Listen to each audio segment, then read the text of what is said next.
사람은 혼자가 되는 것을 두려워합니다. 그래서 남을 너무 의식하면서 살아갑니다. 남의 눈치를 보고 살게 되면 내 진심을 숨기고 남을 대하게 되고 싫은 부탁도 거절하지 못하는 내 모습을 보며 점점 자존감이 낮은 사람이 되고 맙니다. 사람들에게 호구가 되지 마세요. 주변 사람들에게 너무 잘해주지 마세요. 인생은 한 번뿐이고 내가 주인공으로 살아가야 합니다. 이에 대한 명확한 방법을 독일의 철학자 쇼펜하우어가 말합니다.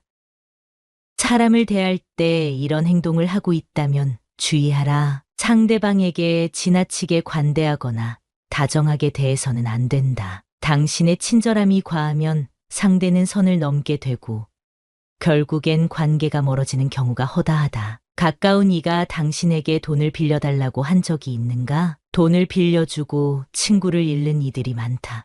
하지만 돈을 빌려달라는 말을 거절한다고 해서 친구를 잃는 경우는 거의 없다. 마찬가지로 친구에게 너무 친절하게 대하면 오히려 당신을 우습게 보고 결국 절교를 하게 되는 경우도 생긴다. 사람은 자신이 상대방에게 꼭 필요한 존재라고 생각한다. 이런 착각은 교만을 불러오고 주제 넘는 행동을 하게 만든다.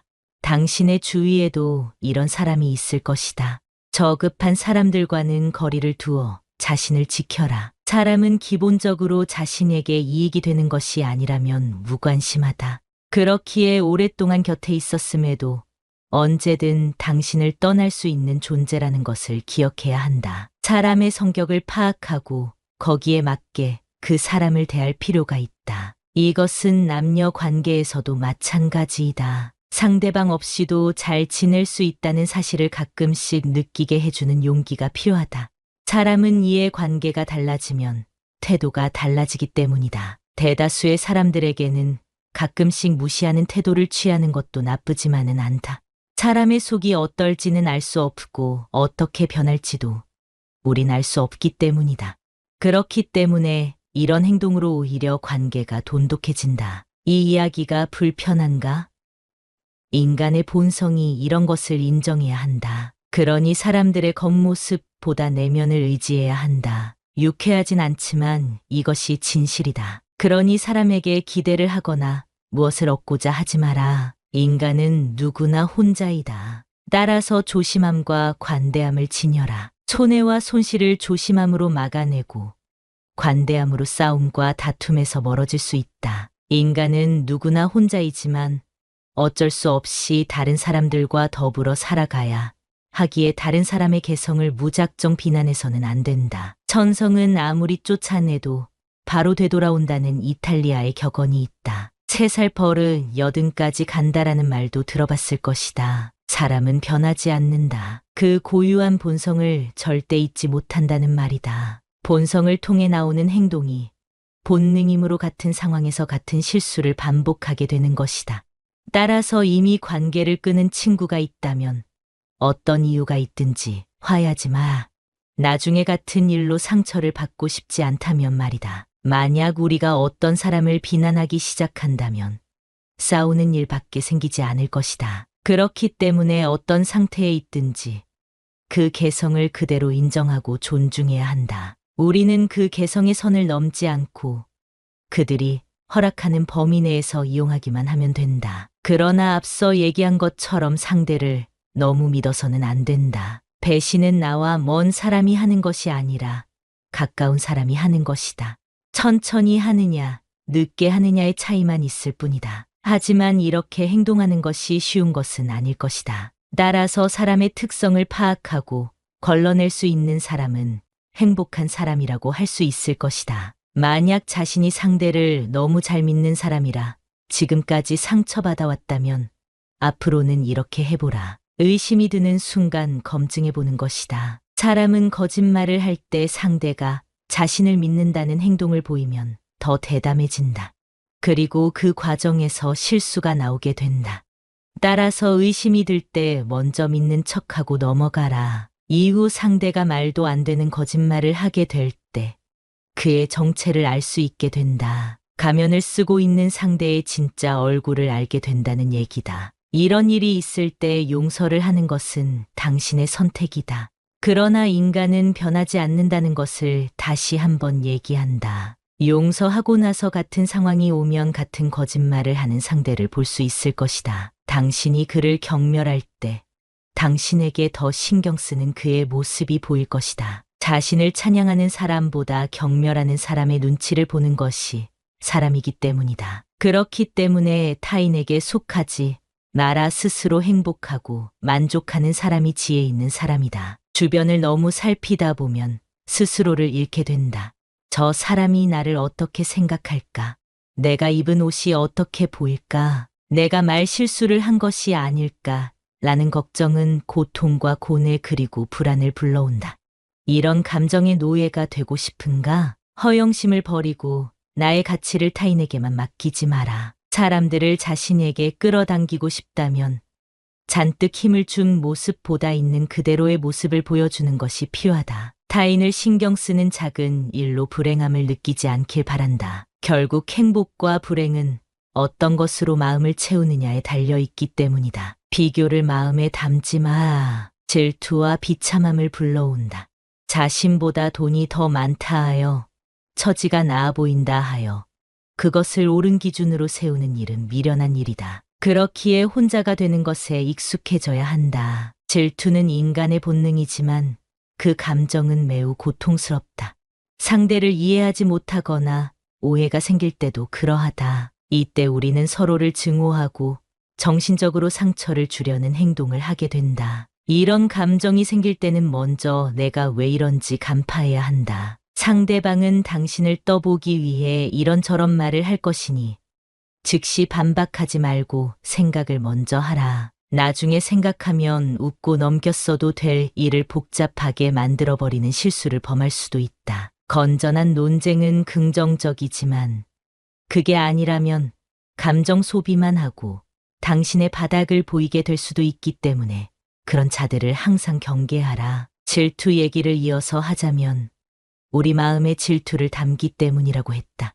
이 불행한 기운을 떨쳐버리고자 한다면 먼저 자신보다 불행한 삶을 찾아보는 것이 위로가 될 것이다. 밥 한 끼도 제대로 먹지 못해 굶어 죽는 사람도 있다. 그 사람들도 당신과 같은 시간 속에서 살고 있다. 우리가 보는 관점에 따라 세상이 달라진다는 것이 웃기지 않는가? 그렇다는 것은 우리는 지금도 충분히 행복해질 수 있다는 소리다. 행복해질 수 있는 관점을 가져라. 혼자인 시간을 가지고 옳은 기준을 마음에 세워라. 스스로를 부끄러워하지 않는다면 타인도 나를 부끄러워하지 않을 것이다. 고독이라는 감정은 적응할 수 있는 감정이다. 고독을 두려워만 하지 말고 편안하게 받아들여라. 젊었을 때는 이 일이 어려울 수 있다. 그러나 지금의 당신은 오히려 고독이라는 감정을 오히려 자유롭다고 느끼게 될 것이다. 타인에게 너무 친절하지 말고 상대방이 없어도 잘 살 수 있다는 것을 표현하라. 이것은 남녀 관계에서도 필요한 일이다. 사람은 변하지 않는다는 것은 진리이며 이것이 인간의 본성임을 인정해야 한다. 타인에게 신경 쓰기보다 나 자신을 무엇으로 채울지 고민하며 혼자가 되는 것에 익숙해져라. 그러면 당신은 자유를 느낄 수 있을 것이다. 자식이 부모를 책임지는 시대가 저물면서 노후를 요양원이나 요양병원에서 보내는 것이 당연해지고 있습니다. 초고령화 사회로 접어들고 있는 현실 속에서 고독사를 면하기 위해 어쩔 수 없이 요양원이나 요양병원에 입원하는 것은 이제 선택이 아닌 필수인 것 같습니다. 오늘은 요양병원에 근무하는 한 의사 선생님의 글을 소개해드리고 싶습니다. 영상을 통해 우리에게 다가올 현실과 노후 준비에 대해 생각해보는 시간을 가져보세요. 요양병원에 면회 와서 서 있는 가족들의 위치를 보면 촌수가 딱 보입니다. 침대 옆에 바짝 붙어 눈물 콧물 흘리며 이것저것 챙기는 여자는 딸입니다. 딸의 옆에는 대부분 사위가 뻘쭘하게 서 있을 겁니다. 문간쯤에 서서 먼 산 보고 있는 사내는 아들이 대부분입니다. 그리고 병원 복도에서 휴대폰을 만지작거리고 있는 여자는 며느리입니다. 놀랍게도 아들보다는 딸들이 이따금씩 찾아와 말 동무도 해주고 따뜻한 음식도 준비해 와서 살뜰히 챙기는 모습을 보입니다. 모든 아들, 딸들이 그러는 것은 아닙니다만 대개 아들놈들은 침대 모서리에 잠시 걸터앉아 숙제하는 것 마냥 부모 얼굴을 보고 딸이 사온 음료수 하나 까먹고 사라지곤 합니다. 아들하며 무슨 신주단지 마냥 금지옥엽 키워놓은 벌을 받는 것인가 싶기도 합니다. 딸 하나, 10 아들 부럽지 않는 세상인 것을 그때는 몰랐습니다. 오늘도 우리의 미래가 될 수많은 그들이 창살 없는 감옥에서 의미 없는 삶을 연명하며 희망 없는 하루하루를 보내고 있습니다. 좋든 싫든 우리에게도 그날이 찾아올 것이고 자신과 절대 상관이 없는 이야기라고 믿고 싶겠지만 그것은 희망사항일 뿐 결코 남의 이야기가 아닙니다. 요즘에는 노인들의 고려장터가 요양원과 요양병원이 되고 있는 것 같습니다. 사람이 나이가 들고 서서히 정신이 약해져 가면 어린애처럼 된다고 합니다. 우리가 어렸을 때를 생각해 보세요. 실수를 해도 괜찮았고 때로는 투정을 부리며 억지를 쓰기도 했습니다. 음식을 흘리면서 먹고 걷다가 넘어져도 괜찮았던 것은 모두 부모님의 든든한 그림자 덕이었습니다. 때로는 어린 아이들이 지레 겁을 먹고 자신의 마음을 숨기곤 합니다. 우리 부모님들 역시 나이가 들어 어린아이처럼 되면 자식들이 무섭고 눈치도 보여서 하고 싶은 말이 있어도 하지 않으실 때가 많습니다. 제가 영상을 준비하면서 눈물을 꾹꾹 참은 글이 있습니다. 어느 한 할머니께서 요양원에 입원하기 전 자식들에게 남긴 편지입니다. 내 사랑하는 아들, 딸들아, 언젠가 우리가 늙어 약하고 지저분해지거든 인내를 가지고 이해해다오. 늙어서 음식을 흘리면서 먹거나 옷을 더럽히고 옷도 잘 입지 못하게 되면 내가 어렸을 적 먹이고 입혔었던 시간들을 떠올리면서 미안하지만 참고 받아다오. 늙어서 말을 할 때 했던 말을 하고 또 하더라도 말하는 중간에 자르지 말고 끝까지 들어주면 좋겠다. 내가 어렸을 때 좋아하고 듣고 싶어 했던 이야기를 내가 잠이 들 때까지 셀 수 없이 되풀이하면서 들려주지 않았니? 훗날에 혹시 목욕하는 것을 싫어하면 너무 부끄럽게 하거나 타박하지는 말아다오. 수없이 핑계를 대면서 목욕을 하지 않으려고 도망치던 너를 목욕시키려고 따라다니던 모습을 기억해 주거라. 혹시 새로 나온 기술을 잘 모르면 그 방법을 자상하게 가르쳐다오. 우리는 내게 얼마나 많은 것을 가르쳐 주었는지 아니? 상하지 않은 음식을 먹는 법, 옷을 입는 법, 힘들 때 이겨내는 방법 등 점점 기억력이 약해져 무언가를 자주 잊어버리거나 말이 막혀 대화가 잘 안 될 때면 성급해 하지 말고 기억하는데 필요한 시간을 좀 내어주지 않겠니? 그리고 혹시 기억을 못해도 너무 나무라지는 말아다오. 우리에게 가장 소중한 것은 우리가 너와 함께 있다는 것이고 말을 들어주는 내가 있다는 것이 중요하기 때문이란다. 또 음식 먹기를 싫어하거든 억지로 먹이려고 하지 말아다오. 언제 먹어야 하는지 혹은 먹지 말아야 하는지는 잘 알고 있단다. 다리가 힘이 없고 쇠약하여 잘 걷지 못하게 되거든 걷는 것이 위험하지 않게 도와다오. 내가 뒤뚱거리며 처음 걸음마를 배울 때 우리가 한 것처럼 내 손을 빌려다오. 그리고 언젠가 우리가 더 이상 살고 싶지 않다고 말을 하면 우리에게 화내지 말아다오. 너도 언젠가 우리를 이해하게 될 거란다.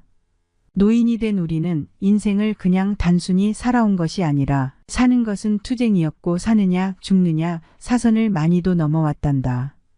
비록 우리가 너를 키우면서 많은 실수를 했어도 우리는 부모로서 줄 수 있는 가장 좋은 것들과 부모로서 보여줄 수 있는 가장 좋은 삶을 너에게 보여주려고 뼈를 깎으며 이 한 몸 바쳐 최선을 다했단다. 내 사랑하는 아들, 딸들아, 너희가 어디에 있든지 무엇을 하든지 너를 사랑한다. 너의 모든 것을 사랑한단다. 담담하게 눌러 쓴 편지에서 자식을 사랑하는 마음이 느껴져 울컥했습니다. 요양원에 입원하신 어르신들은 마음에 항상 그리움을 가지고 산다고 합니다. 어느 할아버지는 그저 자녀들이나 손주들이 찾아와 얼굴 한번 보는 것이 소원이라고 하십니다. 요즘은 대부분이 직접 모시기 힘들다는 이유로 요양원과 요양병원에 부모님을 모시는 것이 보편화된 세상입니다. 돈이 넘치도록 있는 것이 아닌 이상 많은 부를 자식에게 남겨줘도 부모를 책임지고자 하는 자녀들은 별로 없는 것이 현실인데요. 자식과 손주를 그리워하는 요양원 할아버지께서는 이런 글을 남기셨습니다. 정신 맑으면 무엇하리요? 자식 많은들 무엇하리요? 보고품만 더하더이다. 차라리 정신 놓아버린 저 할머니처럼 세월이 가는지, 자식이 왔다 가는지 애지중지하던 자식을 보아도 몰라보시고 그리움도 사랑도 다 기억에서 지워버렸으니 그저 천진난만하게도 하루 세끼 주는 밥과 간식만이 유일한 낙이더이다. 자식 10여 남매 있음 무엇하리요? 지 한 몸 거할 곳 없더이다. 아들, 딸, 자식들이 유명인사면 무엇하리요? 지 한 몸 갈 곳 없어 여기까지 흘러왔더이다. 허리띠 졸라매고 최고 학벌 자랑하며 고생도 보람으로 알고 자식 뒷바라지 했던들 무엇하리요? 짝디작은 이 한 몸 자식 아닌 사람 손에 매인 것을 인생 종착역인 이곳까지 참 멀고도 힘들었습니다. 종착역에 벗은 많으나 마음 나눌 곳 없어 외롭더이다. 앞을 못 보는 사람, 듣지 못하는 사람 속에 맑은 정신은 더 외롭더이다. 치매로 정신을 망각함은 차라리 고통에서 벗어나는 유일한 방법인지도 모르겠습니다. 몸 쇠하고 정신 맑으면 무엇하리요? 괴로움만 더한 것을 가는 마당에 야속함도 사랑도 그리움도 추억도 정신에서 모두 내려놓으니 차라리 마음이 홀가분할 뿐 모진 비바람 다 지나가고 이제는 조용히 흐르는 저 호수 같은 잔잔한 마음으로 살아갈 뿐입니다. 할아버지의 지난 인생이 그려져 마음이 먹먹해지는데요. 여러분은 이 글을 듣고 어떤 마음이 들었나요? 누군가의 아버지로서 산다는 것은 정말 어려운 일입니다. 가장은 어깨에 모든 것을 짊어지고 살아가는 존재로서 울 곳이 없어 슬픈 존재이기도 합니다. 아버지란 어떤 사람일까요? 아버지란 기분이 좋을 때 헛기침을 하고 겁이 날 때 너털웃음을 웃는 사람입니다. 아버지란 자기가 기대한 만큼 아들, 딸의 학교 성적이 좋지 않을 때 겉으로는 괜찮아 하지만 속으로는 몹시 화가 나는 사람입니다. 아버지의 마음은 넋칠을 한 유리로 되어 있습니다. 그래서 속은 보이지 않지만 잘 깨지기도 합니다. 울 장소가 없기에 슬픈 존재인 아버지. 아버지가 아침 식탁에서 성급하게 일어나서 나가는 직장은 즐거운 일만 기다리고 있는 곳은 아닙니다. 아버지는 머리가 새딸린 용과 싸우러 나가십니다. 그것은 피로와 뜻없는 일과 직장 상사에게서 받는 스트레스입니다. 아버지란 내가 아버지 노릇을 제대로 하고 있나? 내가 정말 아버지다운가? 하는 자책을 날마다 하는 사람입니다. 아버지란 자식을 결혼시킬 때 한없이 울면서도 얼굴에는 웃음을 나타내는 사람입니다. 아들, 딸이 밤늦게 돌아올 때 어머니는 10번 걱정하는 말을 하지만 아버지는 10번도 넘게 현관을 쳐다봅니다. 아버지의 최고의 자랑은 자식들이 남에게서 칭찬을 받을 때라고 합니다. 아버지들이 가장 꺼림칙하게 생각하는 속담이 있습니다. 그것은 가장 좋은 선생은 손수 모범을 보이는 것이다 라는 속담입니다. 아버지는 늘 자식들에게 그럴듯한 교훈을 하면서도 실제 자신이 모범을 보이지 못하기 때문에 이 점에 있어 미안하게 생각도 하고 남 모르는 콤플렉스도 가지고 있습니다. 아버지는 이중적인 태도를 곧잘 취합니다. 그 이유는 아들, 딸들이 나를 닮아 주었으면 하고 생각하면서도 나를 닮지 않아 주었으면 하는 생각을 동시에 하기 때문입니다. 아버지에 대한 우리의 인상은 나이에 따라 달라집니다. 일반적으로 나이에 따라 변하는 아버지의 인상은 어릴 때는 무엇이나 다 할 수 있는 나의 영웅이었고 청년이 되었을 땐 세대 차이가 나고 이해가 안 가는 존재였으며 중년이 되어서는 올바른 조언을 해주시는 훌륭한 삶의 길잡이입니다. 아버지란 돌아가신 뒤에도 두고두고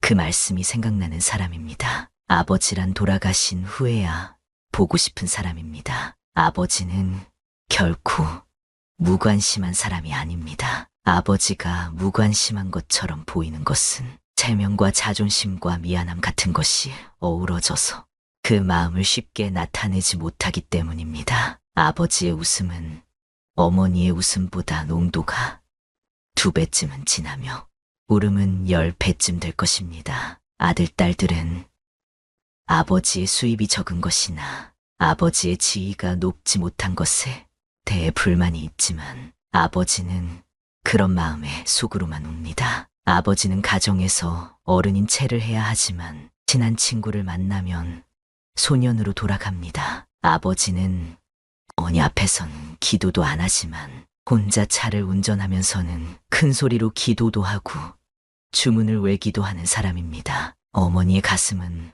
봄과 여름을 왔다 갔다 하지만 아버지의 가슴은 가을과 겨울을 오고 갑니다. 예전에는 몰랐습니다. 나에게만 흐르는 줄 알았던 시간이 우리 부모님에게도 흐르고 있었다는 사실을 말입니다. 자식 뒷바라지 하시느라 당신들의 삶을 제대로 누리지 못했고 한 해 한 해 지날 때마다 깊어지는 주름을 보고 있으면 좀 더 잘해드리지 못한 지난 날이 후회되곤 합니다. 그러니 살아 생전에 전화도 자주 드리고 한 번이라도 더 찾아뵙고 맛있는 것도 함께 먹는 것이 이제는 최고의 효도가 아닐까 생각하게 됩니다. 언젠가 이별의 날이 찾아온다 생각하면 서글퍼지지만 더 많이 사랑했던 날들만 기억하고 싶기에 자주 찾아뵙고자 합니다. 시간은 되돌릴 수가 없습니다. 다가올 미래에 잘 돼서 효도해야지 생각하는 것보다 현재 내가 할 수 있는 최선을 다해 부모님을 사랑하세요. 앞으로도 여러분과 여러분의 부모님의 삶이 건강하고